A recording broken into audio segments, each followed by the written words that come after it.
Dear students, I am Sneha and welcome back to my channel. जैसा कि आप जानते हो, हमने स्टार्ट किए हुए हैं BA-PSC फिफ्थ सेम के maths, groups and ranks and second is real analysis. So real analysis के इस लेक्चर के अंदर आज हम कवर करने वाले हैं पेज नंबर 21 से लेके पेज नंबर 25 तक। इससे पहले मैं करा चुकी हूँ, प्लेलिस्ट का लिंक डिस्क्रिप्शन बॉक्स में है। थ्योरम देखो, पहली थ्योरम है कि कोई मैट्रिक स्पेस आपने एक्सडी लिया तो उसका हर क्लोज्ड स्फीयर क्लोज्ड सेट होगा। जैसे हमने ओपन के केस में किया था ना कि every open sphere is an open set, यहाँ कहते हैं हर close sphere is a close set. दिखा देंगे, कोई दिक्कत वाली बात नहीं है। तो अब हम मान लेते हैं, अब हमें उसके लिए पहले क्लोज स्फीयर मानना पड़ेगा ना। तो ऐसा रही, हमने क्लोज स्फीयर मान लिया। हमें प्रूव क्या करना है कि वो क्लोज्ड सेट है। किसी भी सेट को, किसी भी इसको आपने क्लोज दिखाना है तो इसके कॉम्प्लीमेंट को ओपन दिखा दो। कॉम्प्लीमेंट क्या होगा इसका, एक्स में से, यानी जो मैट्रिक स्पेस में जो सेट है उसमें से अगर आप इसको माइनस कर दो वही तो इसका कॉम्प्लीमेंट है, यानी इसको आपने ओपन दिखाना है। किसी भी सेट को, किसी को भी ओपन सेट कब दिखाते हो, यानी उसका एक एलिमेंट उठा लेते हो, अगर वो उसी की नेबरहुड बन जाता है तो वो ओपन बन जाता है। अब उससे पहले इन दो केसेस ले लिए, ऐसा हो सकता है वो फाइव हो, ऐसा हो सकता है वो नॉन इक्वल टू फाइव हो, यानी नॉन एम्प्टी हो। अब फाइव हो गया तो फाइव एक ओपन सेट है और ये इसके इक्वल है तो ये भी ओपन हो गया, ये ओपन हो गया तो ऐसा रे क्लोज हो गया, यानी every close sphere is a close set. बात तब की है अगर ये नॉन एम्प्टी है, यानी इसमें कोई एलिमेंट है, वाई आपने कोई एलिमेंट उठा लिया, तो इसी वाई का आपने ये प्रूव करना है कि ये नेबरहुड बनाता है। वाई अगर इसमें है, यानी एसआर ए को छोड़ के एक्स के जितने भी पॉइंट्स हैं वो हैं सेट में, और वाई इसमें बिलोंग करता है, यानी वाई एसआर ए में तो नहीं हो सकता ना। वाई एसआरए के कॉम्प्लीमेंट में है, यानी एसआरए में नहीं है। और क्लोज स्फीयर में होने की कंडीशन क्या होती है कि उस पॉइंट का और उस ए का distance is less than equal to R. यही होता है, ओपन स्फीयर में तो लेस देन होता है, क्लोज स्फीयर में लेस देन इक्वल टू हो जाता है। और आप कह रहे हो उसमें बिलोंग नहीं करता, यानी लेस देन इक्वल टू नहीं है, कैसा है, ग्रेटर है। क्योंकि बिलोंग करता तो लेस देन इक्वल होता, नहीं है तो ग्रेटर देन हो जाएगा। अब आर को इधर ले आओ, D A Y minus R is greater than zero, और इसको R1 का नाम दे दो। अब हम क्या करेंगे, इसी रेडियस का स्फीयर ड्रॉ करेंगे उस वाई के अराउंड, और ये दिखा देंगे कि वो जो है उसका सबसेट है। तभी तो ये तभी तो नेबरहुड बनेगा ना। वाई हमने पॉइंट लिया है, उसके अराउंड ओपन स्फीयर ड्रॉ करके, और अगर वो इसका सबसेट हो जाता है तो ये क्या बना देगा, नेबरहुड। देखो अब कैसे करते हैं, किसी को भी किसी का सबसेट दिखाने के लिए हम क्या करते हैं, इसमें एक पॉइंट लेके चलते हैं और उसको प्रूव कर देते हैं कि वो इसमें भी बिलोंग करता है। इसमें से आपने कोई z पॉइंट लिया, ये क्या है, ओपन स्फीयर है, ये वाली ब्रैकेट है ना, ओपन स्फीयर है। इसका मतलब क्या है, इस z का और इस y का डिस्टेंस R1 से कम है। अब ट्रायंगल इनइक्वालिटी क्या कहती है कि ए वाई का distance is less than equal to D A Z, यानी बीच में z पॉइंट घुसा दो, A Z plus D Z Y, और फिर इसको एक साइड रखो, इसको उधर माइनस में ले आओ, तो डी ए जेड ये ग्रेटर देन इक्वल टू रहेगा D A Y minus D Z Y से। ये बड़ा रहेगा क्योंकि इसकी साइड ये बड़े वाला साइन है ना, ग्रेटर देन इक्वल।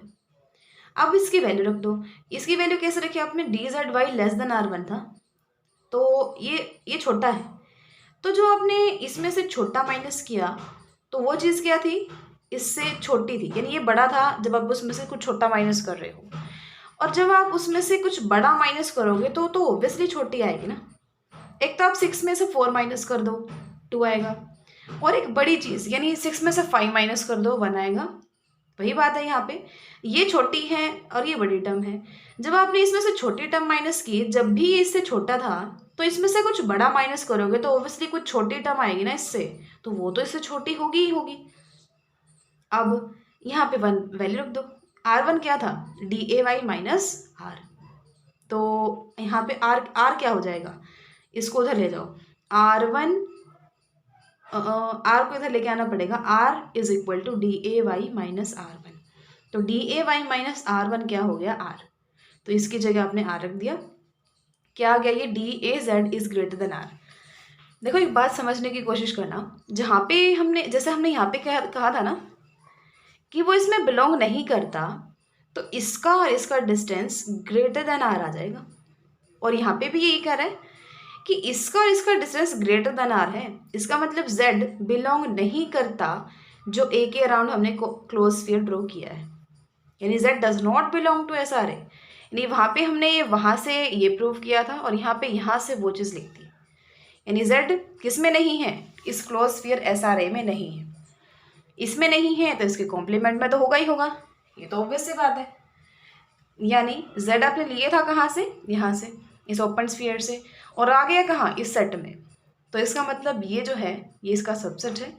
यानी y आपने इसका कोई पॉइंट उठाया था, उसके अराउंड एक ओपन स्फीयर इसे में बिलोंग कर गया, इसका मतलब ये अपने y पॉइंट की नेबरहुड है। लेकिन y तो हमारा आर्बिट्रेरी पॉइंट था, इसका मतलब ये अपने हर पॉइंट की नेबरहुड है। तो इसका मतलब ये कैसा है, ओपन है। और कॉम्प्लीमेंट जिस सेट का ओपन हो जाता है वो सेट क्या हो जाता है, क्लोज्ड। तो every closed sphere is closed set.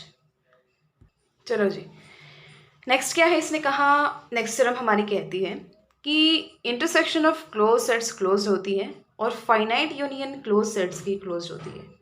ये चीज़ ध्यान रखना, हमने पीछे भी किया था। जो ओपन सेट्स के केस में मैंने आपको वहाँ भी बताया था, ओपन सेट्स जो होते हैं ना, उनके केस में अलग है, यहाँ पे अलग है। ये वाली चीज़, ओपन सेट्स में आर्बिट्रेरी यूनियन और फाइनाइट इंटरसेक्शन आता है, और क्लोज सेट्स के केस में आर्बिट्रेरी इंटरसेक्शन और फाइनाइट यूनियन आता है। ये चीज़ ध्यान रखना। यानी ओपन सेट्स के केस में ये पूछेगा आपसे कि prove that arbitrary union of open sets is open and finite intersection of open sets is open.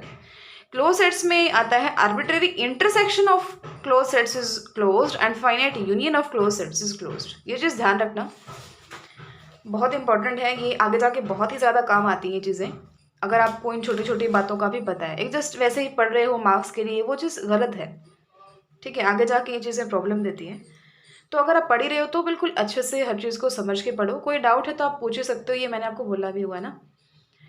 X metric space है तो any intersection of close, any intersection मतलब आर्बिट्रेरी इंटरसेक्शन और एनी इंटरसेक्शन सेम ही चीज़ है। Finite union ये मैंने आपको भी बताया था, बस देखो जैसे प्रूव करते हैं वैसे प्रूव करेंगे।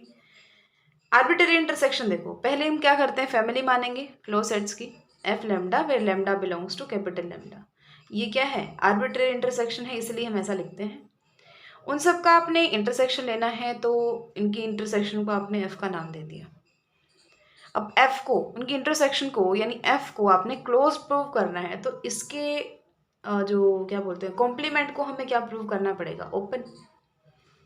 अब x माइनस एफ को क्या लिख सकते हो, x माइनस और f की वैल्यू रख दो।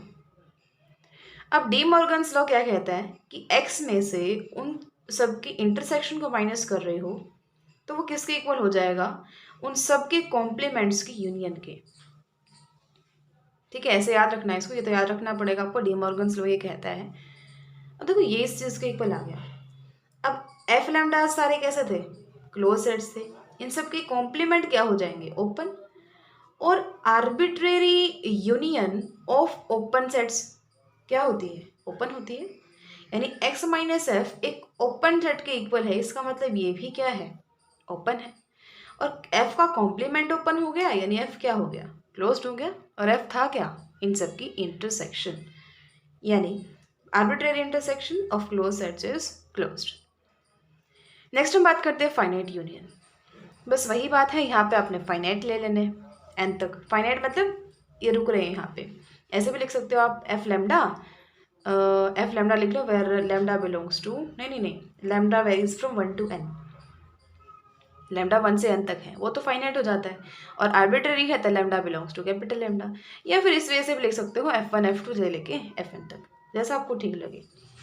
तो इन सब की आपने यूनियन लेनी है, i is equal to 1 to n, जो है वही लिखेंगे ना। यहाँ तो i 1 से n है इसलिए ऐसा लिखा, यहाँ पे जो लेमडा था वो कैपिटल लेमडा से था इसलिए हमने वहाँ पे वो लिखा, जो है वो लिख दो बस, ज़्यादा क्यों हमें दिमाग लगाना है इस चीज़ में। x माइनस एफ को कैसे लिख सकते हो, x माइनस एफ ये लिख दिया। डी मॉर्गन लॉ क्या कहते हैं, देखो यूनियन को वो इंटरसेक्शन में कन्वर्ट कर देता है, इंटरसेक्शन को यूनियन में, इंटरसेक्शन को यूनियन में कन्वर्ट किया, यूनियन को वो इंटरसेक्शन में कन्वर्ट कर देगा। अब वही चीज़ है, ये सारे कैसे हैं, ये क्लोज्ड थे, इनके कॉम्प्लीमेंट्स क्या हो जाएंगे, ओपन। और ओपन सेट्स की फाइनाइट इंटरसेक्शन क्या होती है, ओपन होती है, यानी ये क्या है, ओपन है। और ये किसके इक्वल है, एक ओपन सेट के, तो ये भी तो ओपन हो गया, ये ओपन है, यानी एफ का कॉम्प्लीमेंट ओपन है, तो एफ कैसा है, क्लोज्ड। और एफ क्या था उनकी, फाइनाइट यूनियन। ठीक है, तो यहाँ से हमें ये चीज़ भी प्रूव होगी। अब जैसे उसने ओपन के केस में इसने एक एग्जांपल दिया था, ऐसे ही यहाँ पे भी दिया है कि union of infinite number of close sets need not be closed. ज़रूरी नहीं है कि फाइनाइट नंबर की यूनियन तो इसने कह दी कि क्लोज्ड होगी, लेकिन infinite number of close sets की यूनियन ज़रूरी नहीं है कि क्लोज्ड हो। वैसा ही कुछ एग्जाम्पल इन्होंने यहाँ भी लिया हुआ है, -1 + 1/n एंड 1 - 1/n ये ले लिया। अब हर कोई एफ एन क्लोज्ड है, लेकिन उनकी यूनियन क्या आएगी -1 से 1 तक, ये तो क्लोज नहीं है, ये तो ओपन है। Every open interval is an open set ना, तो this is open not closed. लेकिन ये सारे कैसे थे, क्लोज थे। तो इनफाइनाइट के केस में ज़रूरी नहीं है कि वो क्लोज्ड होगा, लेकिन वैसे तो फाइनाइट है तो वो क्लोज्ड होगा ही होगा। ये -1 से 1 कैसे आया, ये यहाँ भी देख सकते हो। पहला एलिमेंट 1 रखो, क्या आएगा 0 0। 2 रखोगे तो क्या आएगा -1/2 से 1/2, यानी पहले ये सेट था, ये इंटरवल था, फिर ये इंटरवल हो गया, फिर ये हो गया, ये हो गया, यानी इससे बाहर नहीं जा सकता।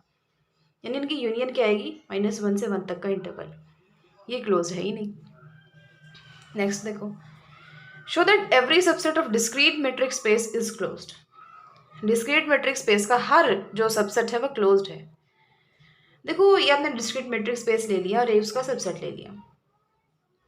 अब आपको ये पता है कि उसका हर सबसेट कैसा होता है, ओपन होता है। Therefore the subset x - a of x is open. देखो आप पता है यहाँ पे थोड़ा सा हमें ट्रिक लगानी पड़ेगी। आपको a को क्लोज दिखाना है, हर यानी a सबसेट लिया था ना उसका, उस सबसेट को आपने क्लोज दिखाना है, यानी उसके कॉम्प्लीमेंट को ओपन दिखाना है, यानी x - a को क्या दिखाना है, ओपन दिखाना है। तो अब आपको पता है कि जो डिस्क्रीट मेट्रिक स्पेस है उसका हर सबसेट ओपन होता है। तो a अगर x का सबसेट है तो x - a भी तो x का सबसेट होगा। x मतलब वो पूरा नॉन एम्प्टी सेट, a मतलब आपने उसका सबसेट उठा लिया, यानी ये अगर x का सबसेट है तो x - a यानी इसको छोड़ के जो ये बाकी पूरा पोर्शन है ये भी तो x का सबसेट ही है।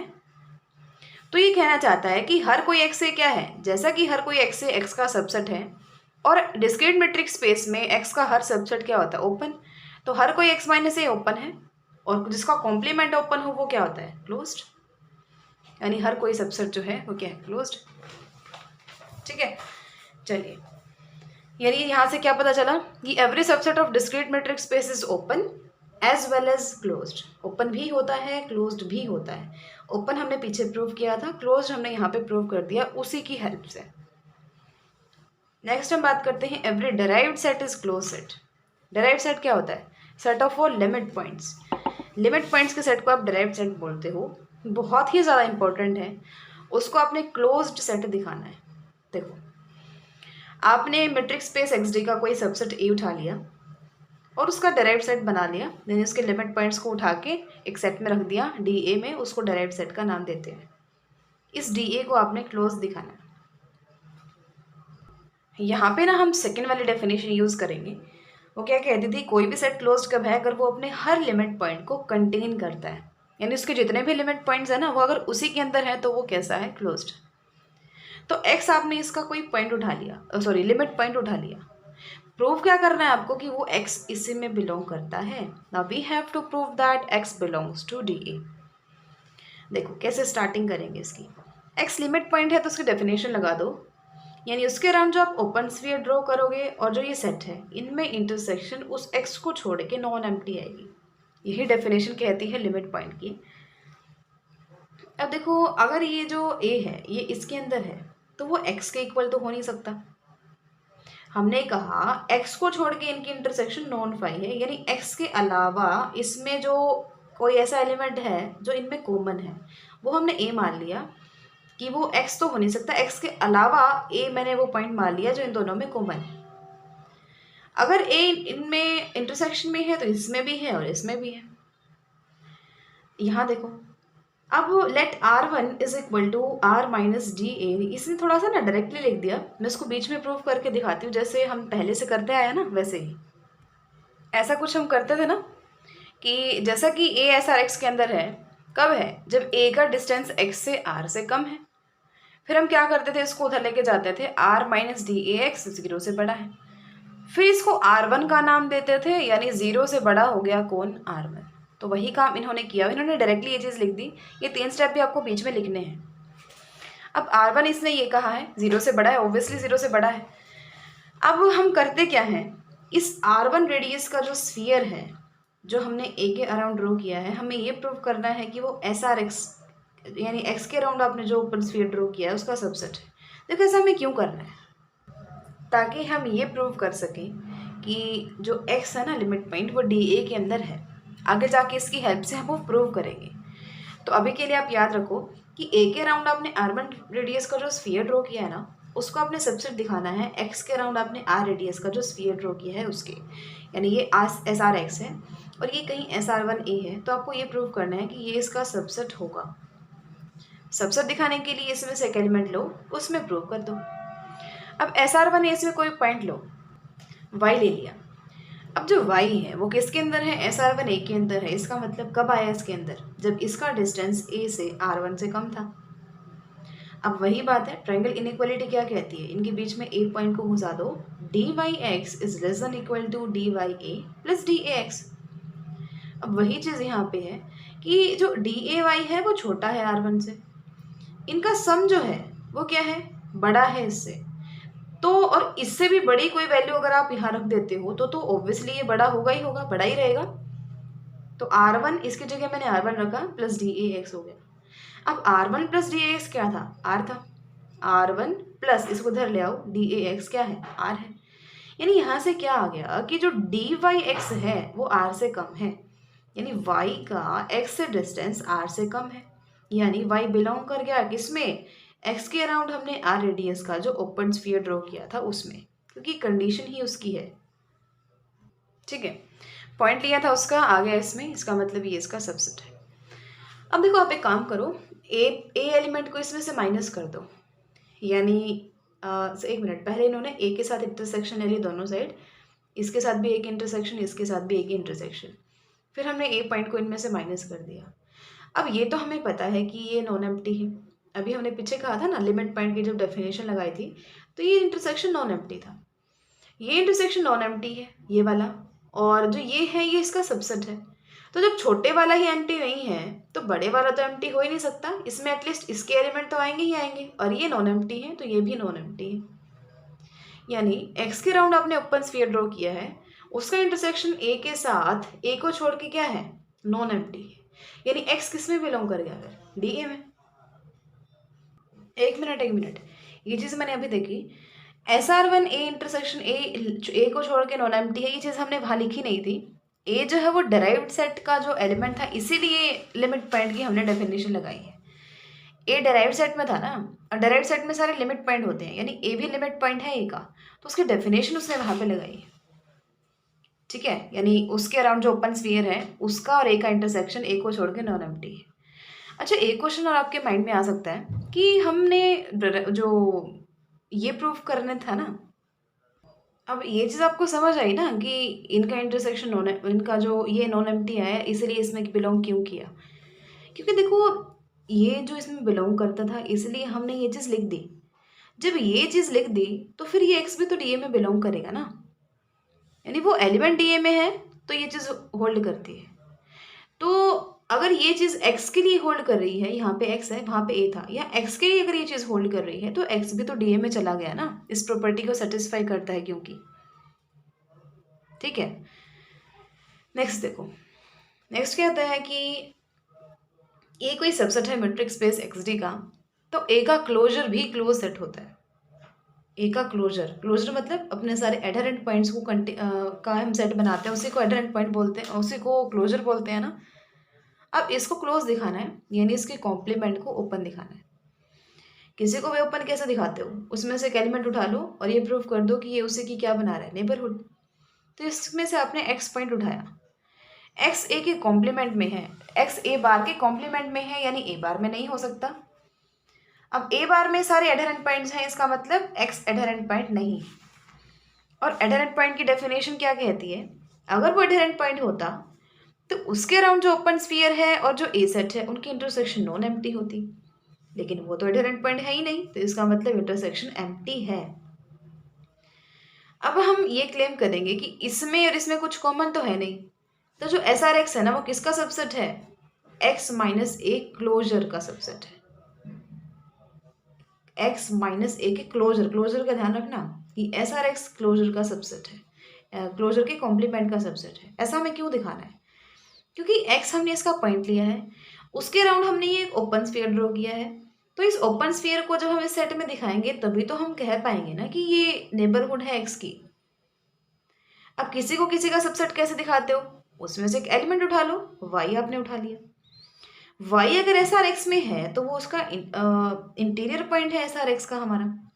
क्यों? ये क्या है? एक ओपन स्फीयर। हर ओपन स्फीयर क्या होता है? ओपन सेट होता है, यानी वो अपने हर पॉइंट के क्या होता है? नेबरहुड होता है। यानी ये सेट नेबरहुड है और ये जो पॉइंट है क्या है? इंटीरियर पॉइंट है, यानी वाई इसका इंटीरियर पॉइंट हो जाता है। अगर ये इसका इंटीरियर पॉइंट है, डेफिनेशन क्या कहती है कि इसके अराउंड आप ओपन स्फीयर ड्रॉ करो, वो इसके अंदर कंटेन करेगा। एस आर वन वाई आपने से डिनोट कर लिया इसके अराउंड ओपन स्फीयर को, आर वन रेडियस का, वो इसका सबसेट होगा। ठीक है। अब एस आर वन वाई किसका सबसेट है? एस आर एक्स का सबसेट है। आप एक काम करो, देखो यहाँ पे एक चीज़ सोचो, अगर आप दोनों साइड ए का इंटरसेक्शन ले लेते हो तो S R x intersection A तो एम्प्टी है, तो उससे कुछ हो सकता है ना काम हमारा।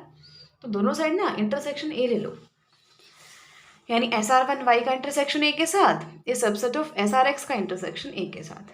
लेकिन ये दोनों एम्प्टी है। जब बड़े वाला सेट ही एम्प्टी है, खाली है, तो उसका सबसेट तो ऑब्वियसली एम्प्टी होगा ना। अब इसका इंटरसेक्शन एम्प्टी आ गया है। अगर एडहेरेंट पॉइंट होता तो इंटरसेक्शन उस ओपन स्फीयर का और उस सेट का नॉन एम्प्टी आता, लेकिन इंटरसेक्शन तो एम्प्टी आ गया, यानी वाई क्या नहीं है? एडहेरेंट पॉइंट नहीं है ए का। एडहेरेंट पॉइंट नहीं है यानी उसके क्लोजर सेट में बिलोंग नहीं करता। किसी भी सेट में बिलोंग नहीं करता है, इसका मतलब उसके कॉम्प्लीमेंट में तो बिलोंग करता है ना, यानी Y belongs to X minus A closure. वो एलिमेंट वहां से लिया था, इसमें प्रूव कर दिया, यानी एस आर एक्स किसका सबसेट हो गया है? एक्स माइनस ए के बार का। यानी एक एलिमेंट लिया था उसका, उसी के अराउंड ओपन स्फीयर हमने उसी में दिखा दिया, तो ये क्या बन गया? इसकी नेबरहुड। लेकिन एक्स तो कोई आर्बिट्रेरी पॉइंट था, इसका मतलब ये अपने हर पॉइंट की नेबरहुड है, यानी ये क्या है? हमारा ओपन सेट है। और जिस सेट का कॉम्प्लीमेंट ओपन सेट होता है वो खुद क्या होता है? Closed set.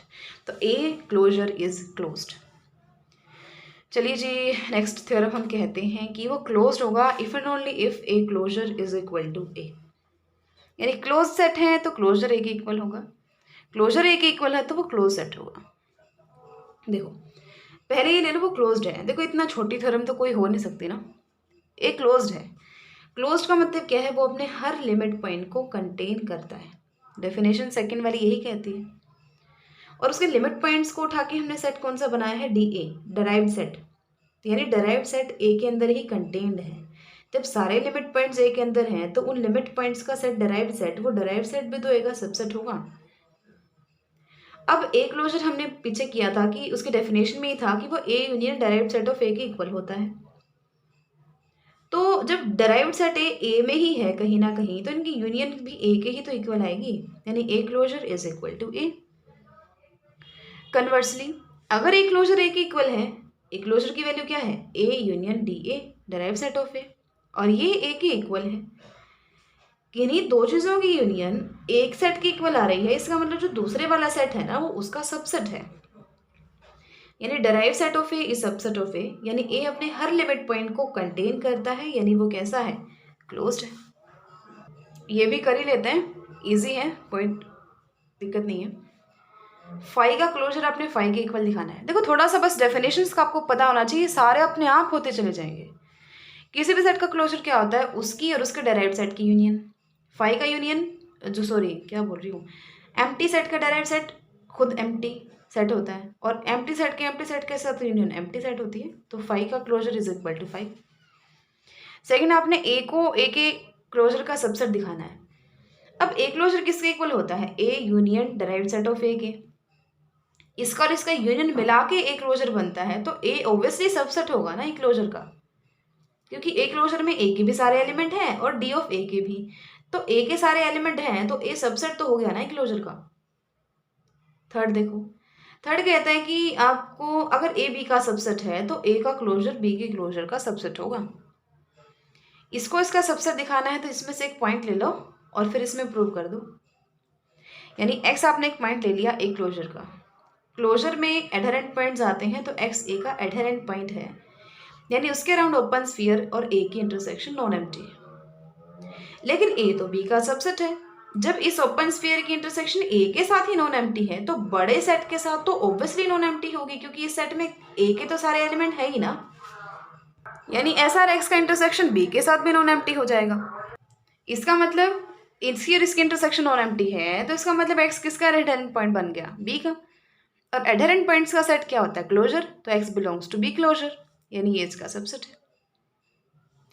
फोर्थ में आपने क्या प्रूव करना है कि ये दोनों इक्वल हैं। तो उसके लिए आप क्या करो कि ये इसका सबसेट है और ये इसका सबसेट है, एक दूसरे को एक दूसरे का सबसेट दिखा दो। देखो पहले हम ये दिखाते हैं कि ये इसका सबसेट है। अब एक बात तो आपको पता है, यूनियन में ना इसके भी एलिमेंट आते हैं और इसके भी, तो हर दोनों सेट इनकी यूनियन का सबसेट होते हैं। यानी ए इनकी यूनियन का सबसेट होता है और बी भी इनकी यूनियन का सबसेट होता है।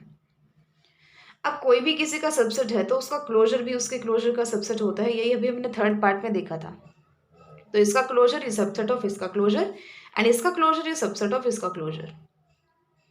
ये भी इसका सबसेट, ये भी इसका सबसेट, तो इनकी यूनियन भी तो इसका सबसेट होगी ना। हो गया काम। सेकंड ये प्रूव करना है कि ये इसका सबसेट है। इसके लिए पता है हम क्या करेंगे, हम ये प्रूव कर देंगे कि जो इसकी कॉम्प्लीमेंट है ना वो इसके कॉम्प्लीमेंट का सबसेट है। अब देखो बिल्कुल ध्यान से समझना मेरी बात को। ए को आपने इस पूरे बी का, बी है यहाँ से यहाँ तक, इसका सबसेट दिखाना है। तो क्या आपको नहीं लगता कि आप अगर ये दिखा दो कि जो बी का कॉम्प्लीमेंट है वो जो है वो ए के कॉम्प्लीमेंट का सबसेट है, तो ये चीज़ अपने आप प्रूव हो जाएगी। क्योंकि ये ए सेट है और ये पूरा एक सेट है, तो ए कॉम्प्लीमेंट में कहाँ से कहाँ तक आएगा, यहाँ से लेके और यहाँ तक। और बी का क्लोजर यानी बी को छोड़ के वो कहाँ से कहाँ तक आएगा, यहाँ से लेके और फिर यहाँ तक। तो बड़ा कौन सा है, ए का कॉम्प्लीमेंट। यानी बी क्लोजर को ए का क्लोजर दिखाने, बी क्लोज क्या बोल रही हूँ, बी के कॉम्प्लीमेंट को ए के कॉम्प्लीमेंट का सबसेट दिखाने से ये चीज़ अपने आप प्रूव हो जाती है कि ये ए बी का सबसेट है। तो वही चीज़ ये कहना चाहता है कि आपको इसको इसका सबसेट दिखाना है, तो ये दिखा दो कि इसका कॉम्प्लीमेंट इसके कॉम्प्लीमेंट का सबसेट है। जो सेट बड़ा उसका क्लोजर छोटा, ध्यान रखना। किसी को भी किसी का सबसेट दिखाना है तो इसमें से वो पॉइंट लो, इसमें प्रूव कर दो। आपने इसमें से एक्स पॉइंट उठा लिया, एक्स अगर इसके कॉम्प्लीमेंट में है तो इसमें तो है नहीं, A closure union B closure में तो है नहीं ना, क्योंकि इसके कॉम्प्लीमेंट में है। वो इनकी यूनियन में नहीं है, इसका मतलब ना वो ए क्लोजर में है और ना ही वो बी क्लोजर में। देखो ए क्लोजर में नहीं है तो इसका मतलब ए क्लोजर नहीं है, मतलब ए क्लोजर में नहीं है मतलब ये एडहेरेंट पॉइंट नहीं है। यानी इसके अराउंड जो ओपन स्फीयर ड्रॉ करोगे उसकी और ए की इंटरसेक्शन फाई आएगी। एडहेरेंट पॉइंट होता तो नॉन एम्प्टी आती, अब एम्प्टी आएगी। सिमिलरली बी के साथ भी एम्प्टी आएगी। अब R1 R2 में से हमने मिनिमम ले लिया कोई R, तो जब बड़ी रेडियस का जो स्फीयर बनाया उसकी इंटरसेक्शन ही ए के साथ एम्प्टी है, तो छोटी रेडियस R का जो ओपन स्फीयर ड्रॉ करोगे उसका इंटरसेक्शन तो ए के साथ ऑब्वियसली एम्प्टी होगा ना। सिमिलरली एस आर एक्स का इंटरसेक्शन बी के साथ भी एम्प्टी होगा। अब इसका इंटरसेक्शन ए के साथ भी एम्प्टी है, इसका इंटरसेक्शन बी के साथ भी एम्प्टी है, तो इसका इंटरसेक्शन इन दोनों की यूनियन के साथ भी तो एम्प्टी होगा। अब इस ओपन स्फीयर में और इस सेट में इंटरसेक्शन एम्प्टी है, इसका मतलब क्या है, एक्स एडहेरेंट पॉइंट नहीं है ए यूनियन बी का, यानी एक्स बिलोंग नहीं करता इसके क्लोजर में, क्योंकि एडहेरेंट पॉइंट्स को मिला के हम क्या बनाते हैं, क्लोजर सेट बनाते हैं। ये जब इसका एडहेरेंट पॉइंट नहीं है तो इसके क्लोजर के सेट में तो आएगा, क्लोजर सेट में तो आएगा ही नहीं ना। ये इसमें नहीं आया यानी इसके कॉम्प्लीमेंट में आएगा, बस वहाँ से लिया था इसमें प्रूव कर दिया, तो ये इसका सबसेट हो गया। ये इसका सबसेट है, ये इसका कॉम्प्लीमेंट इसका कॉम्प्लीमेंट का सबसेट है, तो ये वाला इसका सबसेट हो गया, तो दोनों क्या हो गए, इक्वल। फिफ्थ देखो, फिफ्थ में ना आपको इसको इसका सबसेट दिखाना है, छोटा सा है। इंटरसेक्शन क्या होती है, हर सेट का सबसेट, यानी ए इंटरसेक्शन बी ए का भी सबसेट होती है और बी का भी सबसेट होती है। तो कोई भी सेट दूसरे का सबसेट है तो उसका क्लोजर उसके क्लोजर का सबसेट होता है, ये हमने भी देखा था थर्ड पार्ट में। और ये बी का भी सबसेट है तो इसका क्लोजर बी क्लोजर का सबसेट होगा। अगर ये इसका भी सबसेट है और इसका भी सबसेट है, तो ये जो ए इंटरसेक्शन भी क्लोजर है, तो ये इनकी इंटरसेक्शन का भी तो सबसेट होगा ना, जब दोनों का ही सबसेट है तो। सिक्स देखो, since a closure is a close set. देखो इसमें प्रूव क्या करना है आपने, सिक्स, कि एक क्लोजर का closure is equal to A closure. ये हमने देखा था ना कि जो ए क्लोजर है वो क्लोज सेट होता है, closure of a set is close set, अभी आज ही हमने थ्योरम की है। और ये भी हमने आज ही किया था कि कोई भी सेट जो क्लोज्ड है उसका क्लोजर उसी के इक्वल होता है, तो ये क्लोज्ड है तो इसका क्लोजर इसी के इक्वल होगा। बस लास्ट पार्ट देखो, लास्ट पार्ट में हमने ये प्रूव करना है कि इसके कॉम्प्लीमेंट का क्लोजर इज इक्वल टू इसके इंटीरियर का कॉम्प्लीमेंट। देखो इसमें भी वही बात है, इसको इसका सबसेट दिखाना है, इसको इसका सबसेट दिखाना है। लंबा करने की बजाय इन्होंने इफ एंड ओनली इफ वाली चीज़ लगा दी। आप इफ एंड ओनली इफ करके भी ऐसे कर सकते हो, या फिर यहाँ से लेके यहाँ तक प्रूव कर दो, फिर आगे इसको इसमें से लेके फिर उल्टा चल पड़ो, इसको इसमें प्रूव कर दो, ये इसका सबसेट हो जाएगा, ये इसका इक्वल हो जाएगा। इफ एंड ओनली इफ करना चाहते हो ये कर लो। ये इसमें है, देखो ये इस सेट के क्लोजर में है, तो ये इस ए कॉम्प्लीमेंट का क्या है, एडहेरेंट पॉइंट, यानी इसके अराउंड जो ओपन स्फीयर ड्रॉ करोगे उसका इंटरसेक्शन इसके साथ क्या आएगा, नॉन एम्प्टी आएगा। ध्यान से सुनना, इसका इंटरसेक्शन एक क्लोजर के साथ नॉन एम्प्टी है, यानी इसके क्लोजर में और इसमें कुछ ना कुछ कॉमन है। तो जब कॉम्प्लीमेंट के, क्या क्लोजर क्या बोल रही हूँ मैं, इसके कॉम्प्लीमेंट में और इसके ओपन स्फीयर में इंटरसेक्शन में कोई एलिमेंट है, तो ये ए का तो सबसेट नहीं हो सकता है ना, क्योंकि अगर ये ए का सबसेट होता तो इसके सारे एलिमेंट ए में ही होते, लेकिन इसका कोई एटलीस्ट एक एलिमेंट तो है जो इसमें भी है और इसके कॉम्प्लीमेंट में भी है, यानी ए में नहीं है, ए के कॉम्प्लीमेंट में है, तो सबसेट तो प्योरली हो नहीं सकता ये, यानी ऐसा एक सबसेट नहीं है ए का। अब अगर ये इसका सबसेट होता तो हम कहते कि एक्स के अराउंड हमने ओपन स्फीयर ड्रॉ किया, वो ए का सबसेट हो गया, तो एक्स जो है वो इंटीरियर पॉइंट हो गया ए का, यानी ए नेबरहुड हो गई एक्स की। लेकिन सबसेट नहीं है तो एक्स इंटीरियर पॉइंट नहीं है ए का। इंटीरियर पॉइंट नहीं है तो इंटीरियर पॉइंट्स का सेट हम बनाते हैं ना, interior of a set. A interior में नहीं गया एक्स, क्योंकि इंटीरियर पॉइंट होता तो ही जाता। ए इंटीरियर में नहीं गया तो ऑब्वियसली उसके कॉम्प्लीमेंट में जाएगा, वहां से लिया था यहाँ पे प्रूव कर दिया, तो ये इसका सबसेट हो गया। इफ एंड ओनली इफ चल रहा है, यानी यहाँ से लोगे तो अपने आप वहाँ भी चला जाएगा, उल्टे स्टेप से लिखने आपने, तो इसका मतलब ये दोनों इक्वल हो गए, हमारा काम खत्म। इस थ्योरम से फिर हम आगे करेंगे, वरना ज़्यादा हो जाएगा फिर। ठीक है, so keep learning and thanks for watching.